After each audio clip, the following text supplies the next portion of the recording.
breakdown. All right, so the card just ended. We just ended the live stream. Fun live stream. Nobody was in chat, but it's all good. It's all good. The card, kind of what I expected from it. I knew the main card would be entertaining. I did. I didn't really expect much from the undercard, and I didn't really get that much. Starting off, though, Pierre Rodriguez, Souza, nice little scrap. Nice scrap. 29-28, like a judge giving Ketlin the fight. I don't really understand that. I can see how it was close, though, 29-28. I think Pierre clearly won it. And whenever I saw the split down the line, I'm like, oh, boy, we're in for an interesting night of scoring.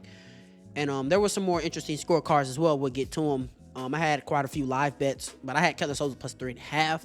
No, I had a plus 5.5, and I ain't gonna lie, I was kind of worried that I wasn't gonna get it. But you remember that we in Apex, it's Vegas. They ain't really tripping about all that wrestling with no damage. You need to be doing damage or you ain't getting it. There was another woman later on who was doing damage with her shit, almost finishing the fight, and she got 10-8s across the board. But Pierre looks good. Pierre, I think we need to start taking Pierre serious. There's a lot of people during this card we're gonna be like, all right, we need to start taking them more serious. Pierre Rodriguez might be one of those. Rafael Estevam, Felipe Bunes. This is one of those where I was like, yeah, we're getting some interesting scorecards. Rafael Estevam, 29-28 unanimous decision. All three judges gave Felipe Bunes that first round because I don't remember the name of the submission shit. He was on bottom though.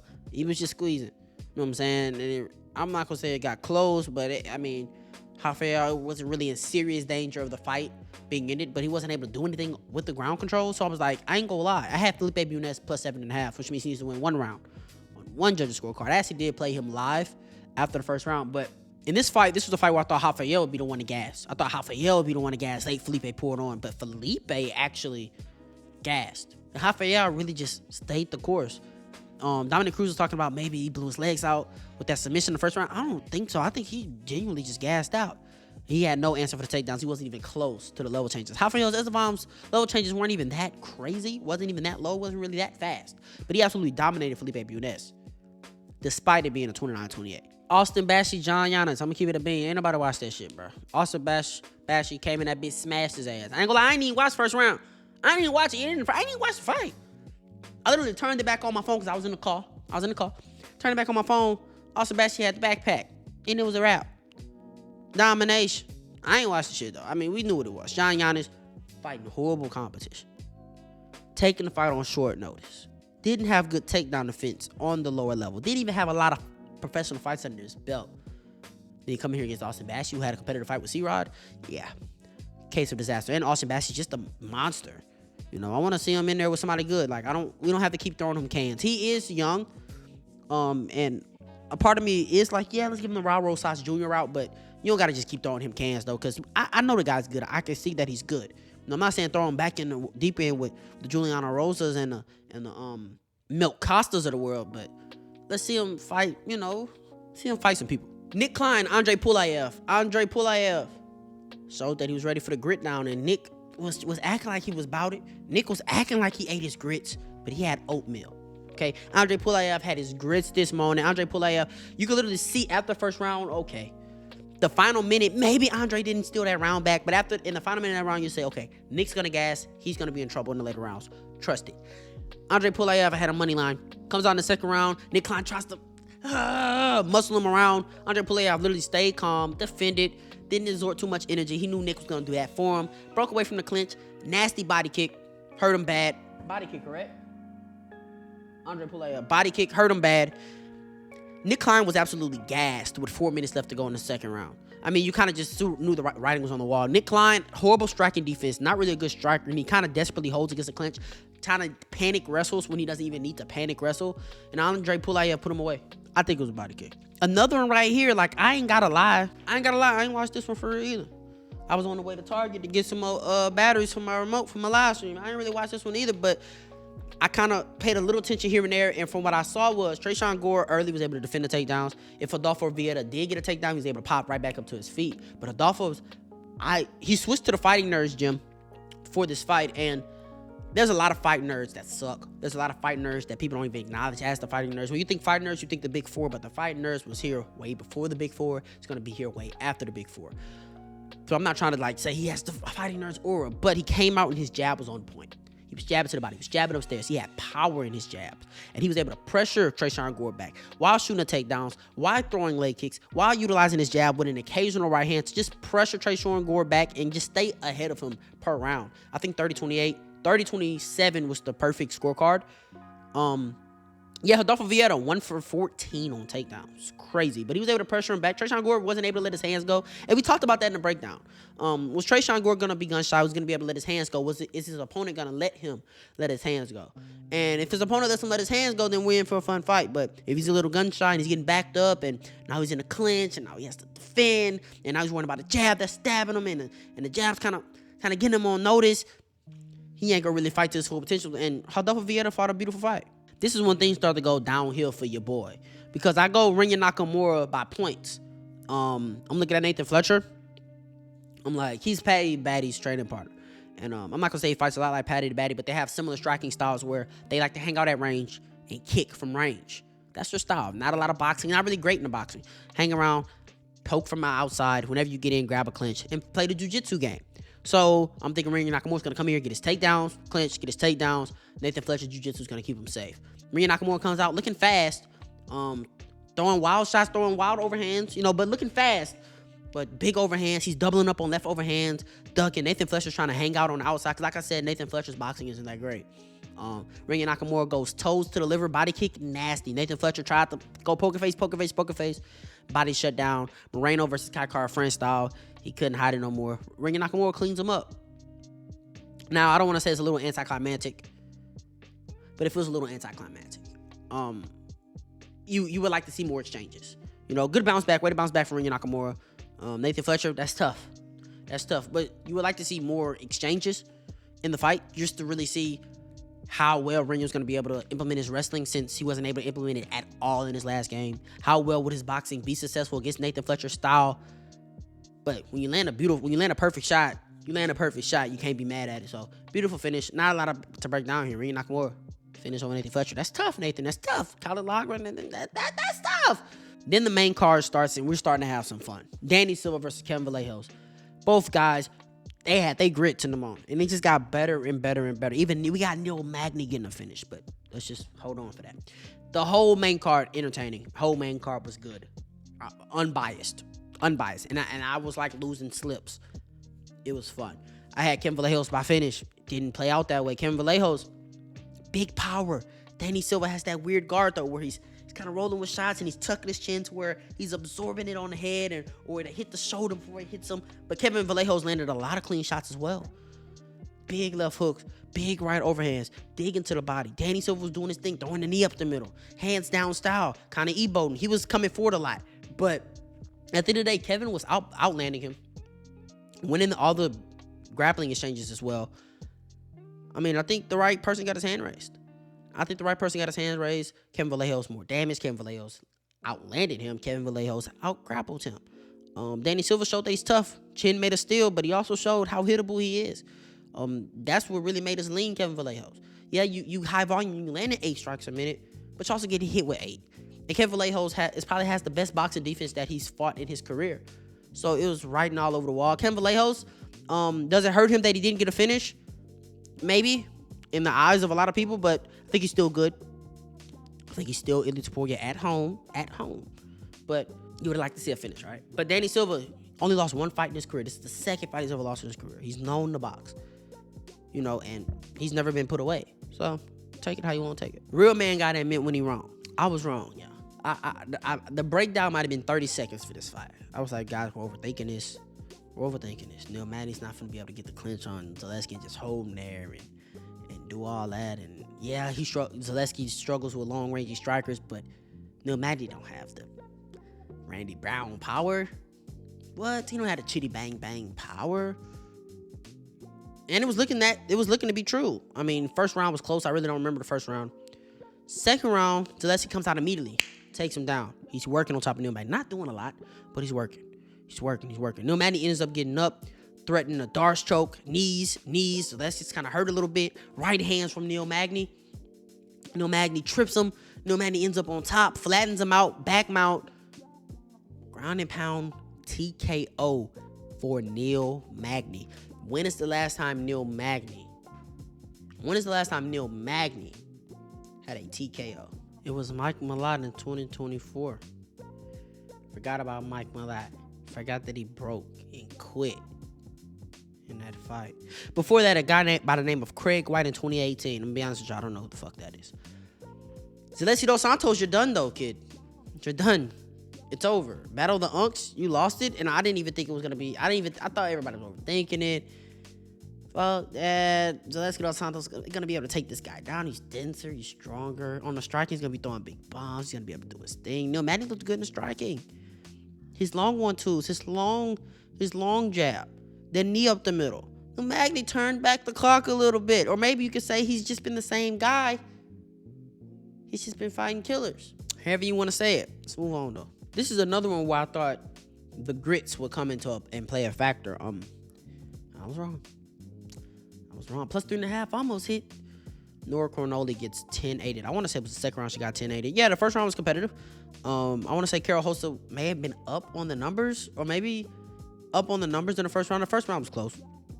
Could have gone anyway. Nora Cornolle was landing elbows constantly in the clinch whenever they would clinch up, to where every time Carol would come in the clinch, yeah, she was the one in the more advantageous position, if you want to say. She was the one pushing Nora against the fence, but Nora was the one landing the knees and the elbows, landing in the clinch. And that space was pretty much even. Carol Rosa, nice long 1-2s, though, I can't admit. But in the second round, Carol Rosa said, okay, this is kind of close. This guy has striking, brother, but let's check grappling. Nobody check his grappling, brother. And Nora Cornolle got wet, blanketed, and dominated. I'm surprised she didn't get finished. She just looked like she was trying to survive. Zero scrambling ability to get back to your feet. You disgrace. You made me look like an idiot. I said that you ate a big bowl of grits and you was ready for the grit down. You was not ready for the grit down. You ain't even make it to the grit down. Damn, Nora Cornolle. Shit. This was on the main card.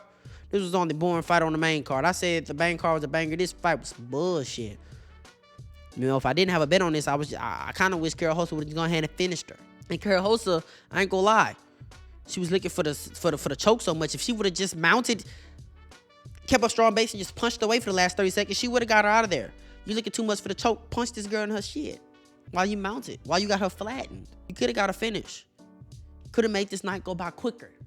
Nah, who am I kidding? It wouldn't have went by quicker. We would have just had more ads. So I'm a bitch. I know who did have that grits this morning. Both of these young gentlemen. Clap it up for them. Clap it up for them. And this is what I thought was going to be fight of the night before the card started. Especially after the fight, I'm like, oh yeah, fight of the night. We got my shoot to boss brother Elvis Brener versus my dude, Taira continues, Estevam Ribovics. Put on an absolute scrap. Put on an absolute war. I had Esteban 1-3. I gave Brener the second round. Now, 30-27 isn't outrageous, but I had it 1-1 going into the third. Now, knowing that it could be 1-1 going into the third, Esteban Ribovics picked up his pace another notch. While Elvis Brener was, you could tell he had to rest in certain moments. Now he would come in spurts to where he would, okay, now I'll go forward and throw a few combinations, then I'm gonna hang out on the back foot and try to stay safe. And in those moments, Esteban Ribovics was making him pay with the left hook, with the right hook to the body. He was working the body, coming back upstairs. He was throwing the head kicks. He was throwing the knees whenever Elvis Brener would try to rest. Now, whenever Elvis Brener decided, okay, I'm going to trade with this guy, it was competitive. And it was very, very fun because Esteban Ribovics, as much as I love him, as much high output it is, as much as he's putting behind everything he throws to hurt you, as much as he can grapple, as tough as he is, I don't know if I said it volume, but as many punches as he throws, he's so hittable. And that's what's going to stop us from getting to that next level. So we have to work on that defense. We have to work on the defense. You can take a punch, but that don't mean you just need to take them. You see what I'm saying? Elvis Brener, can we show him some love? You go Multibec or by. You go Joel Alvarez, and then you go Esteban Ribovics. He's fighting the best unranked lightweights in the world. The best ones. So can we cut him some slack, please? A little bit of slack. But it was fun. Both men had power in their hands. Both men had iron sharp chins. I felt that it would go to decision. And I'm not gonna lie, I didn't think it would actually be this competitive. Now, did I think Esteban was just gonna smoke him? No, but I thought he clearly won, but I didn't think it would be as competitive. I didn't think Elvis Brener was going to be able to match that output. He only threw 30 less strikes than Esteban Ribovics. Esteban Ribovics threw 300 strikes. So, This says 284. It said 300 on the broadcast, so I don't know. But I didn't think Elvis Brener would be able to match that output, match that pace. And he got outpaced, but he was hanging around. He was gritting down. They ate their grits. They both bit down on the mouthpiece, and it gave us a fun fight. I'm like, fight of the night. And then you get the next one. I want to see how, y'all let me know how y'all got this one scored. I had Duncan 1-3, Mateusz round 2. Now, no. What I had Mateusz Rębecki round 1, actually. And I had Chris Duncan 2-3. I don't know how y'all had it. Now, I can understand. I feel like the 30-27. I feel like all the other judges gave Rębecki round 1. I didn't look at the scorecards, but that's what I feel. And I feel like the 130-27 gave Chris Duncan that round because in the first round, while Rębecki probably landed more strikes, the better strikes, coming forward, doing all of the things, he got bust up. He got hit with an elbow that put a knot. He got cut. And judges, especially in the Apex in Vegas, they love that. They love that. They see cuts, they see damage, they see blood. They're damn near ready to give the other person a round, no matter what happens, especially if it's close. So I can see that. But I had it 29-28, Chris Duncan. I think the right guy got his hands raised. Even though he got outstruck on the UFC website by 30, they gotta update this shit. But you know they changed this. They be changing this shit like later on. Like they'll get all the numbers right and then they'll update it. So these are unofficial numbers actually. But Chris Duncan, I mean, it got to a moment to where they were literally just punching each other at the same time and just trading. But Rębecki would trade his jab with a Chris Duncan too. So you're throwing your lead hand while I'm throwing my backhand. We're stinging each other at the exact same time. Boom, boom, boom. And it's like, that's a bad trade-off because you're landing the jab. Yeah, you were landing the jab, but I'm landing my two. I'm landing my power hand. I'm landing my rear hand. And then I think in round 2, you clearly see. And I think it took Chris Duncan a little long to realize that. I don't know if Mike Brown was letting him know. The body kicks were really, really hurting Rębecki. The teep kicks, the body kicks. Noticeably, halfway through the second round, you see Rębecki's keeping a hand low. His hands, and then as Chris Duncan keeps blasting it, because they're open stance. So that kick's there for both men. I don't know why Rębecki didn't use it. The kick's there for both men. Body. I wish Chris Duncan would have went higher too to set it up. Because by the end of the second round, going into the third round, Rębecki's both his hands were low like this. To where he ain't trying to get hit in the body no more. He ain't trying to get hit, and he's not even hiding it anymore. And Chris Duncan's still blasting right under the guard, blasting. If he would have went high, would have been very interesting. But in the second round or third round, one of those rounds, Chris Duncan landed 2 high kicks. Rębecki stumbled a bit, but he ate it, got right back in the fire. Nasty work. Both men bloody. Both men battered. Chris Duncan might be a guy we have to start taking serious, ladies and gentlemen. Chris Duncan might be a guy that we have to start taking serious. And then when he got taken down, right back up, scrambling to his feet, where you expect Rębecki to be able to control and keep him there. Chris Duncan scrambling to his feet, showing the strength, showing the size, showing the veteranship. Chris Duncan getting the job done. Then you got the main event, and it was total domination. Total domination. Taira comes out fast. They exchange a few leg kicks. Whatever. Taira goes right hand. Hits Park in his left eye. Park kind of rubs his eye, irritated his eye. Taira closes the range again. Lands the right hand. Fast. Very, very fast. Boom. Sits him down. Backpacks him for the rest of the round. Searching for a finish, but he's not rushing. He's not gassing himself out like he did in the Brener Royval fight. In the Brener Royval fight, he's squeezing the body lock so hard. He's squeezing arms, and he's exerting so much energy. This fight, he let it find itself. He trusted that it would find itself. And and you could tell if the fight was going to keep going, he would still have more gas. Now, it's easier to do that. You know, it's easier to not gas out when you got Hung Chung Park in front of you instead of Brener Royval. But you can see the attention to detail, the adjustments that he made. Okay, let's just not go out. I'm not going to say, because he didn't fight like Hamzat in the first place, but let's not go out here and Hamzat it and then be effed when it comes to the 4th and 5th round. You know what I'm saying? So, beautiful game plan. And then he comes out in the second round, goes double leg, picks him up, throws him over his shoulder like he's Marab carrying Henry Cejudo and Sean O'Malley, dumps him on his back, backpacks him, chokes him out. I mean, it was complete domination. And then he calls his shot. He says, I want the winner of Pantoja and Van. Then he comes out in an interview. Michael Bisping tries to double down. He's like, yeah, you probably need one more for the title shot. So who would you like to fight if it's not if you know, he goes Pantoja. I want Pantoja. Then he comes in the back and he says, I just want to tell Pantoja I'm better than Joshua Van. And just like that, you kind of forget it. Even and it's Hung Chung Park, undefeated prospect. Don't get me wrong, but it's Hung Chung Park. You know, hasn't proved anything in the UFC at all. hasn't proved anything in the UFC. And you kind of want to forget about the Brener or Val loss. And you're like, okay, yeah, this guy's ready. I want to see him versus Pantoja right now. You know? Like, it's crazy. Taira, 25 years old.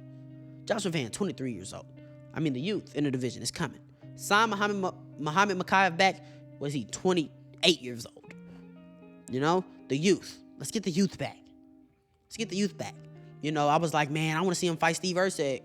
But Steve Erceg's fighting Ode Osborne next week. And I think the UFC wants to get Steve Erceg a win. Because it's been tough sledding as of late. Going from Pantoja to Kaikar, France. Getting finished. Then Brandon Moreno. It's tough, hard stylistical matchups. And Taira would be an even harder match. I mean, not a harder matchup because he presents a different challenge than those other fighters presented, right? But it would be a tough matchup because he's sticky. He's very, very sticky. He's patient. He doesn't rush anything. Everything's fluid. Everything's technique, and it's unorthodox. It's things that you're not really used to. You're not used to a guy pulling you back and taking your full body weight on his chest, knowing that you might knock the wind out of yourself, but I'll take that just to take your back and make sure you're on your back. You don't see a guy while he has one hook in, take his right leg and kick the back of your knee out and make you take. You don't see shit like that. It's unorthodox, but it's beautiful. It's gorgeous. So Taira is a real contender in his division. I really do believe. I believe that. There's something to that. I believe that. Taira. I believe that. Like, comment, subscribe, share this to somebody I know they enjoyed it like you did. Let me know how you enjoyed the card. I enjoyed the card, especially the main card. You know, I was kind of fiddling around during the prelims. You know, catching a few scraps here, catching a few scraps there. Main card, I enjoyed it. Went 7-5 on picks. Let's scroll. Got Taira right. Got Duncan wrong. Got Ribovics right. Got Cornolle wrong. Got Zaleski dos Santos wrong. Got Kevin Vallejos right. Got Nakamura right. Got Gore wrong. Got Pulyaev. Got Austin Bashi. Got Estevam. Did I pick Estevam? I don't know. And I got Souza wrong. Split decision with Souza. Yeah. Where did I get smoked? Guess you say I got smoked with Rodolfo Vieira because it was 30-27 clear, but I got smoked with Neil Magny smoked me today. Carol Rosa, they smoked me today. Shout out to them. That's all I got for y'all.